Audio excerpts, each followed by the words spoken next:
Ako si Santi. Siyempre, hindi ako kumikilo sa bahay nang walang video. Talagang ito na yung ginagawa ko sa buhay. Ayoko kasi masabihan ako na tamad.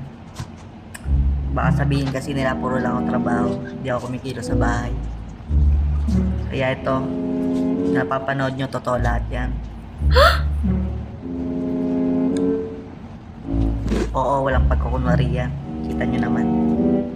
Sobrang saya kumilos na may video. May ebidensya ka. Siyempre, masasabi ko masarap din gawin to. Masaya pa misis mo kapag nakita niya malinis yung bahay nyo. Isa pa sa pangarap ko ang mag-gym. Siyempre, gusto ko magpapayat. Kaso nga lang, baka pagpawisan ako. Kaya tsaka na lang.